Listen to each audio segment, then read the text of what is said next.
Halo Pak, selamat siang. Selamat siang. Sebelumnya, perkenalkan nama saya Nika Diandini dari kelas 12G. Di sini saya akan mewawancarai Bapak mengenai kurikulum Merdeka. Jadi saya ada 5 pertanyaan buat Bapak dan Bapak bisa menjawab sesuai dengan Itu nurani. ya, benar. Jadi pertanyaan pertama, apa yang Bapak ketahui tentang kurikulum Merdeka dan apa pandangan Bapak mengenai kurikulum ini? Nah, ya. Ya. Yang Pak ketahui tentang kurikulum Merdeka, ini kan kurikulum Merdeka mungkin sudah dilaksanakan kurang lebih lah 3 tahun ya. Ya. Kurang lebih dari pemerintahan Pak Nadiem, ya kurikulum Merdeka ini menekankan pada pembelajaran yang lebih fleksibel. Ya, jadi kurikulum Merdeka artinya kan merdeka itu bebas. Bebas bukan berarti kadang siswa itu boleh belajar boleh enggak, ya bukan seperti itu. Jadi kurikulum Merdeka itu adalah bagaimana memanfaatkan potensi siswa dengan berbagai cara. Nah, jadi medianya divariasikan, tidak hanya kita belajar menggunakan ceramah, kita juga bisa belajar melalui media PowerPoint, media kuisis dan sebagainya. Dan juga kita itu tidak belajar hanya berpatokan pada satu tempat di kelas misalnya. Ketika kita bosan di kelas belajar, kita boleh bawa anak-anak itu ke luar, ke lingkungan di luar sekolah. Jadi sehingga membuat anak-anak itu menjadi nyaman dalam pembelajaran. Jadi itu yang Bapak ketahui. Baik, pertanyaan kedua, bagaimana sistem pembelajaran pada kurikulum Merdeka? Nah, sistem pembelajarannya itu tadi fleksibel ya. Ya, bisa kita belajar di dalam kelas walaupun itu pembelajaran teori. Ya, bisa kita di kelas, bisa kita belajar di luar kelas. Dan juga kita bisa menggunakan berbagai media dari sumber belajar atau platform-platform belajar yang disediakan di internet. Ya, pemerintah juga sudah menyediakan ruang belajar yaitu melalui Merdeka Mengajar namanya dulu. Jadi di sana siswa maupun guru bisa mengakses bahan-bahan ajar di sana. Jadi secara bebas kita mengakses. Itu yang ditekankan pada kurikulum Merdeka. Pertanyaan ketiga, bagaimana pendapat Bapak mengenai keberadaan P5 dalam kurikulum Merdeka? Ya, menurut Pak sih P5 itu proyek penguatan profil pelajar Pancasila ya.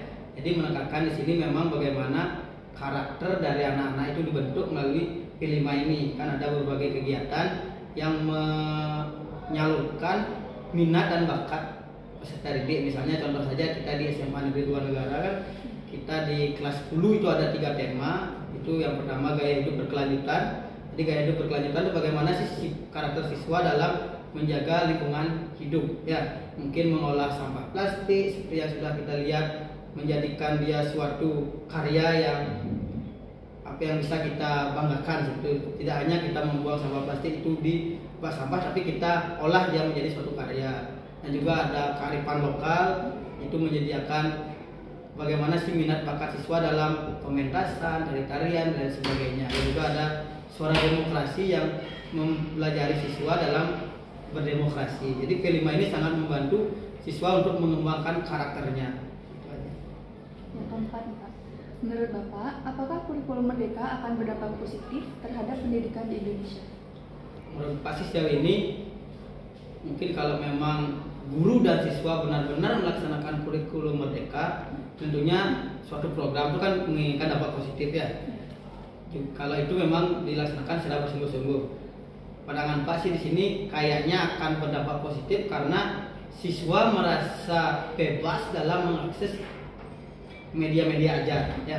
Siswa bebas menggunakan media ajar yang mereka inginkan sesuai dengan materi yang diajarkan, dan guru pun sama demikian. Jadi guru itu bebas dia melaksanakan pembelajaran, metode pembelajaran tidak berpatokan pada satu metode. Ya, entah itu ceramah, entah itu dia bermain peran, ataupun membawa siswa itu belajar di luar kelas gitu ya. Itu saja. Pertanyaan terakhir, apakah Bapak setuju jika kurikulum Merdeka diganti dengan kurikulum yang baru? Nah, kalau bilang setuju atau tidaknya ya mungkin akan dikaji oleh pemerintah gitu ya.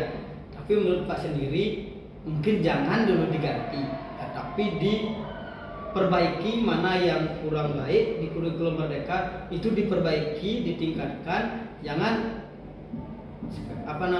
baru jelek diganti. Ya belum tahu juga bagaimana dampak positif atau negatifnya. Tapi kalau sudah berjalan kurang lebih 5 tahun seperti itu, mungkin kita udah lihat dampak negatifnya atau yang jelek-jeleknya di mana. Jadi alangkah baik baiknya itu jangan diganti tapi dimodifikasi, diperbaiki ya, sehingga guru dan siswa tidak kebingungan. Kan banyak anggapan ganti menteri, ganti kurikulum, sehingga belum selesai kita belajar A sudah ada yang B.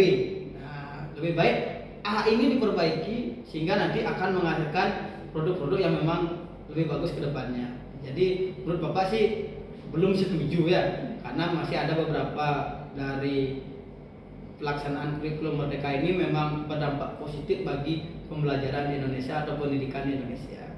Ya, itu saja tanggapan Pak tentang kurikulum Merdeka ini. Baik, terima kasih atas tanggapan Bapak.